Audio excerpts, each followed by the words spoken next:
Welcome back. It's your boy AB the Creator. We are about to jump into another reaction video. This is the Doom Turtle, America's only super heavy tank, the Fat Electrician. We're back with another one, huh? We're just gonna keep learning. The Fat Electrician is here for the people, and all I do is have fun and learn on this man's channel. You know that? But before we jump into this reaction, if you would like to support the channel and submit a jump the line request, check out the links in the description. And with that being said, Fat Electrician, I'm about to give you the stage, sir. And we're gonna learn today. We gonna learn. It's what we do when we're here with you, brother. The Doom Turtle, America's only super heavy tank. Well, Fat Electrician, brother, could you talk to me? We do need you to talk to me lightly. Educate me, brother. Educate your boy. Sometimes I like to read several books, get in contact with historians that are experts on the subject, and make a pretty serious video. And other times, I like to get completely unhinged and rant about some stuff that I think is funny. And by sometimes, I mean today, right now. Let's do it. Today we're talking about my favorite tank. Ladies and gentlemen, America's only super heavy tank, the T-28, aka the Doom Turtle.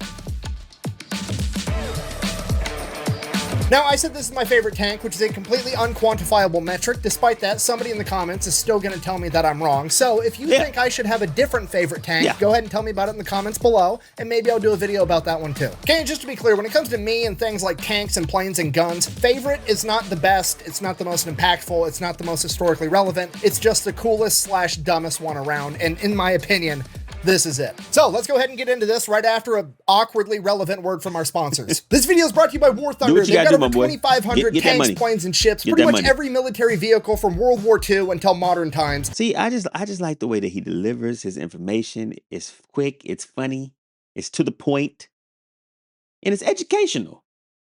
You get everything all in one. This is perfect. Including all the cool, weird, and obscure ones that may have never even actually seen combat. For example, let's say that I wanted to be the T-28, aka the Doom Turtle, America's only super heavy tank. I can do that. Then I can go over to X-ray mode, look at all the different components, check out all the specs, actually learn about the tank. Then I can hop over and I can customize it. Because let's face it, I don't just want to be the Doom Turtle. I want to be the Doom Turtle covered in bushes so I can try to sneak up on the enemy like I'm a 200,000-pound Wile E. Coyote with a 105mm howitzer for a nose. Then we throw an American flag on one side and some smack talk on the other, and now we're ready to go play the game. Now, once we start playing, the cool part is that it's not like a lot of other games where you just shoot at the other enemy tank and a hit is a hit no matter where it lands. No, in War Thunder, you can take out individual components of the enemy tank. For example, let's say there was a guy on a mobile artillery piece, and that one guy in particular was talking smack. You can address him individually. Or maybe you're approaching an enemy tank and you fire, but your shell doesn't get penetration, and now it takes a while to reload, so you just open fire with your 50 cal right through the window slit, giving their driver a nice metallic face high five. Then, once you get the gun reloaded, you can finish taking out the rest of the crew. Or sometimes you just get that lucky shot where the shell goes straight through the enemy tank and detonates their ammunition. And the best part about all of this is that it's free to play on PC, PlayStation, and Xbox. So if you wanted to give it a try, we'll have a link and a discount code in the description down below. And when you use my link, you're going to get all kinds of freebies to get you started off on the right foot. Let's get back to the video. All right, the Doom Turtle. It is a World War II era tank that was designed for one reason and one reason only, and that is to punch through the German Siegfried Line. If you don't know, the Siegfried Line is Germany's western border, where they have essentially tried to fortify it to make it impenetrable to the Allied forces approaching so that they can't break into Germany. It is approximately 400 miles of concrete pyramids known as Dragon's Teeth, making it so tanks and other Allied vehicles can't pass through. I understand why it's called Dragon Teeth now, so now when I see it, I know what's going on. See? You learning. Dragon Teeth? I mean, that looked like Dragon's Teeth. I mean, I ain't gonna lie to you. Then on the other side of the Dragon's Teeth, you typically had other things that were meant to stop foot soldiers like moats, barbed wire, booby traps, and on the other side of those was over 18,000 bunkers with machine gun, mortar, and artillery positions that were going to, in theory, be able to mow down any ally trying to advance through those obstacles. Yeah, now, the American military and government knew about the Siegfried Line pretty much the entire time because German propaganda told them about it, and they portrayed it as completely impenetrable.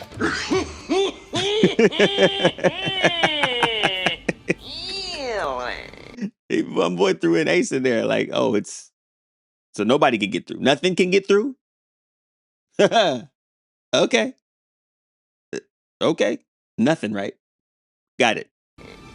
So the American military in 1943 is like, okay, we're going to come up on the Siegfried Line eventually. Let's go ahead and get a plan in the works on how we're going to address it once we get there. Now, clearly, that plan should not rely on tanks, right? I mean, that's kind of the Siegfried Line's entire MO. It was designed, built, and implemented with the sole purpose of stopping tanks. We should probably do anything other than use tanks. How long did it take them to put the rocks there? American engineers got told the Germans built an impenetrable tank fortification, and they're like, fucking bet. We'll see about that. We're going to build a bigger, better tank that's going to drive right fucking through it. So the engineers got to work. This is called the AT project. And what they came up with was... What is the name of the movie? Is that the puppet movie? What's the name of that movie? Surely there's spots along the Siegfried Line where the German military has a gap where they can drive their vehicles through, right? Has to be there. They can't just have 400 miles and they drive all the way around. There's got to be points where you can pass through it. Yeah. And obviously those points of passage are going to be the most fortified positions, right? They're essentially going to make a fatal funnel, a choke point where all of the Allied forces have to try to go through a narrow passageway. And on the other side, it's going to be loaded with German 88 anti-tank guns, German artillery, machine guns, mortars, everything. They're going to be able to slaughter anybody that tries to make it through that little tiny narrow passage. To which the American engineers are like, cool, obvious solution. We're just going to make a tank that can't die. Okay, it's going to be so heavily armored that there's no anti-tank weapon or artillery piece known to man that could kill it. Then we're going to put a gun on it that's so big that it can shoot through concrete bunkers and take out the enemy. We're literally going to drive this gigantic, heavily armored tank directly into the enemy choke point, stand there, take all their anti-tank fire, be untouchable, and then we're going to return fire and kill them first. Okay, do you understand how gangster that is? This is the ultimate dad dick maneuver. Just straight up like, I know exactly what your plan is. I know what you want me to do so that you can beat me. I'm going to do it anyways, and I'm still going to win because fuck you. So they made the Doom Turtle, the T-28, America's only super... Long story short, they don't care. They know what you're for. They know what you're building. They know what you're building. We go right up to the door. Don't knock on the door. Well, guess what? We kicking it down. You said don't knock on the door. We kicked it down. We here now. Heavy tank. This thing is 36 feet long, 10 feet tall, and 14 feet wide. It has 12 inches of armor on the front, and it's weighing in at 95 tons. Okay, approximately 210,000 pounds. Okay, the human mind can't comprehend how heavy this tank actually is. It literally weighs as much as a blue whale, which also isn't helpful because most people haven't seen a blue whale. Okay, so it's like, what's my calculator? Toyota Corolla is like 3,000 pounds. Okay, it's like 70 Toyota Corollas, okay? This entire thing is like an entire parking lot got a gun strapped to it, and now it's coming to kill the enemy. Speaking of gun, they went with a 105 millimeter gun, okay? That is field-grade artillery. This is literally a howitzer that they strapped to the front of this metallic blue whale. Okay, if you're not picking up what I'm putting down, I'm trying to tell you this thing is basically the Norwal of death, all right? Which raises the question, why on earth did they go with the Doom Turtle and not the Norwal of death? Well, it's because this thing's slow as shit, which is really the downfall of this tank, because somebody basically said, hey, we're going to build a 200,000 pound tank, and then we're going to put the same V8 engine in it that the M4 Shermans have. Yeah, the Doom Turtle is rocking a 500 horsepower V8 Ford engine, okay? Just for the record, if you don't know much about engines or horsepower, Dodge is out here making minivans with 1,000 horsepower that weigh 5,000 pounds, and the DOD thought it would be a good idea to stick a 500 horsepower V8 inside of a tank that weighs as much as a blue whale. Okay, the Doom Turtle. Hey, man, at the time, man, they mean, you know, come on, man. You gotta, with the times. Come on now. All right, come on. Give them a little bit. Turtle's coming at you at the speed of mock potato. Pedal to the metal, balls to the wall. This thing maxes out at 8 miles an hour. So clearly, they're going to have to transport this thing all the way to the Siegfried Line, right? If they land this thing on a beach in North... 8 miles an hour? Bro, you can do 15 in a work parking lot. 8? I mean, we are hauling at 8? Normandy and let it drive all the way across France. It's going to take like 3 years to get there. Straight up. And this is actually why the Doom Turtle has a unique look of having 4 sets of tracks instead of just 2 very wide sets of tracks like a normal super heavy tank would. And that's because those 2 outermost tracks come off and separate from the Doom Turtle, allowing it to be easier to transport, both because now the Doom Turtle isn't as wide and it comes apart in 3 separate chunks, making it all weigh significantly less than the original 95 tons. Okay. So they've got it all figured out, and by 1945, they start manufacturing these things. It's actually a Batman tank. Okay, could turn into a motorcycle. Long story short, got it. Bruce Wayne is the inventor behind the Doomsday Turtle. Originally, they're planning on making 25 of them. call They it figured that'll Doomsday be Turtle. enough to punch through the Siegfried line, but they build 2 prototypes first. So they get those prototypes built, then they're testing the first one, and the V8 engine that's trying to move 200,000 pounds obviously catches fire, burns out the entire inside of the tank. The entire thing is essentially a total loss. And while that was going on, the Allied forces managed to penetrate the Siegfried line. How on earth did they do that without the Doom Turtle, you ask? Well, A, the Siegfried line wasn't really all it was cracked up to be, according to the German propaganda. It definitely was not impenetrable. It was undermanned. It just wasn't as good as it was made out to be. So they just went and they sent out recon and they found a couple of spots where they weren't well covered by like artillery and machine guns and booby traps. And then they just put a bulldozer out and pushed dirt over the top of the dragon's teeth and then drove right over the top, got behind enemy lines and took everybody out. Yeah, the Germans spent God knows how much money and man hours building this 400-mile stretch of concrete booby traps, and they got outdone by a couple of rednecks with a bulldozer. They put dirt over it. Are y'all understanding what they did here? They took their time to put these dragon teeth in the ground, and all we did was put dirt on top so we could drive over them. Oh, they didn't even need the turtle.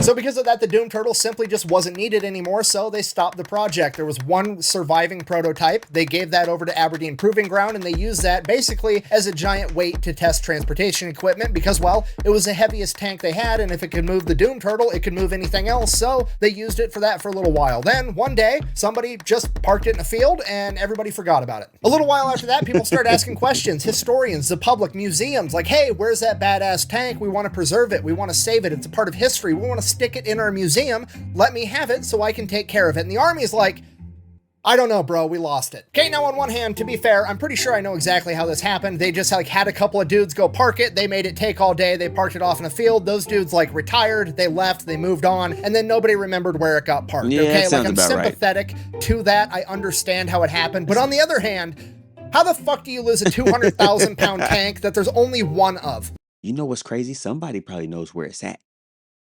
Or it's probably obviously it's somewhere still. It's somewhere still, and somebody found it, seen it. Now, they obviously didn't move it, but it's just like somebody knows. Somebody knows. Ain't no way. You got a tank out there that weighs as much as a well, and it's just parked in the middle of somewhere, and brother, it's somewhere. Like, I would understand if you were like, oh, hey, we misplaced a Sherman tank because America made like 50,000 of them, right? But no, this isn't a Sherman tank. It's twice the size of a Sherman tank, and there's only one of them, okay? You could park it in a parking lot full of tanks, and you would still be able to find it. How on earth did you manage to lose a blue whale with a gun attached to it? That's what I said. Dude, where's my car? Where's your car, dude? That's what I said. Dude, where's my car? So that's it. It's just gone. It's MIA for the next 27 years. Nobody has any clue where this thing is at. And then one day, some hunter is out in the woods near a military base hunting, and he's like, hey, there's a fucking tank sticking out of those bushes. I told you.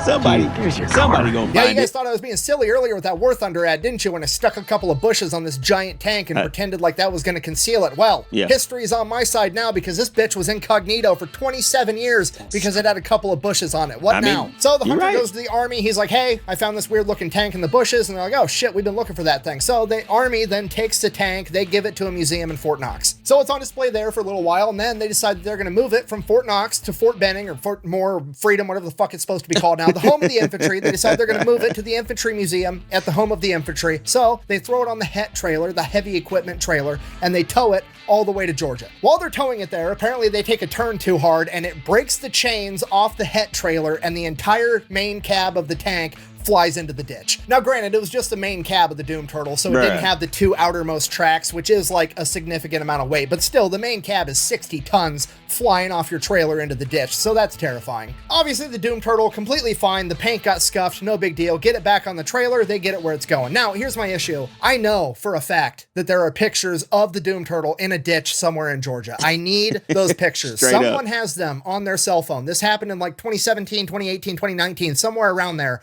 I know one of the drivers in that convoy took a picture of it with their smartphone. It has to have happened. I want that picture for history so I can get it to the museum, okay? Get me that picture. What are you waiting for? Chinese New Year? Go. Just saying, bro. You got that picture. I think Fat Electrician might pay you a little money for that. He might pay you, my boy. He might pay just to have it.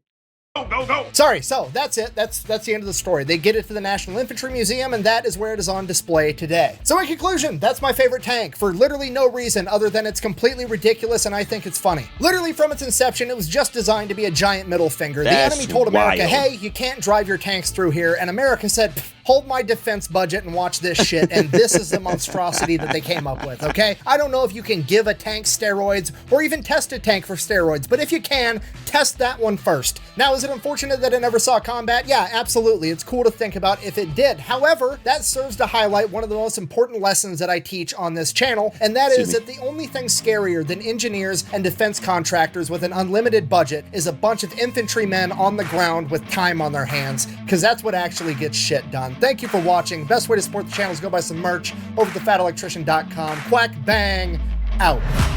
He don't miss.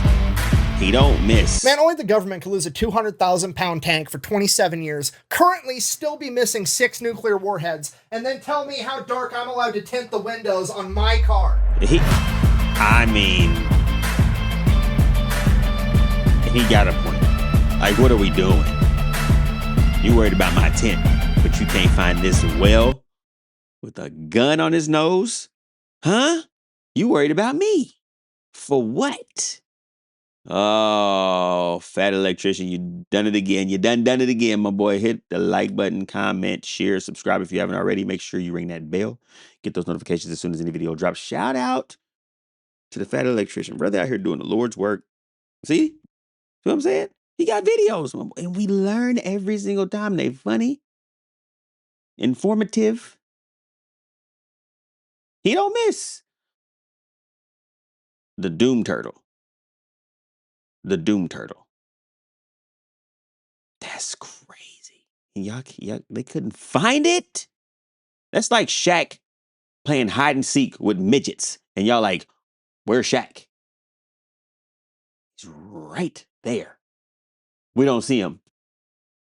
You don't see my fist about to hit you in the face. What do you mean you don't see? I'm out. I can't do it. That's wild.